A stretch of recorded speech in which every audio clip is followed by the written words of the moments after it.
তৃণমূল কংগ্রেসের যারা কর্মী তাদের উদ্দেশ্যে আমরা বলতে চাই যে সারা পশ্চিমবাংলায় একটা অপারেশন চলছে।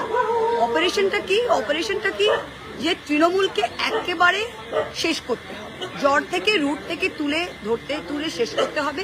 প্রত্যেকটা এলাকায় যেই কর্মীরা কোনো মিটিং করা যাচ্ছে না, কোনো মিছিল করা যাবে না, যদি কোনো অঞ্চল সভাপতি বা লিডার কোনো একটা ছোট মিটিংও করতে চায়, সে এসপি ওসিকে দিয়ে বলা হচ্ছে যে তাকে কিন্তু তুলে নেব আমরা ফলস কেসে।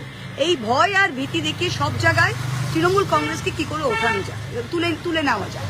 আর অথচ অন্যান্য পার্টিকে আরো হাওয়া দেওয়া হচ্ছে তোমরা এই পাকে কিছু করো, কারণ ভয় ওরা শুধু তৃণমূলকেই পায়।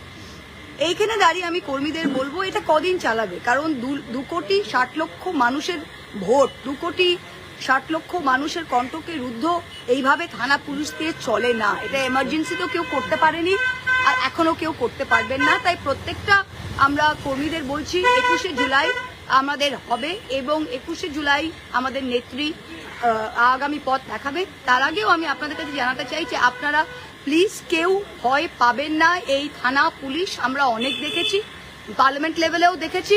আর এইটা যে তৃণমূলকে এইভাবে, এই দলটা গ্রাসরুটস, নামই হচ্ছে তৃণমূল, এটা আপনি এর জড় আপনি তুলে ফেলতে পারবেন না।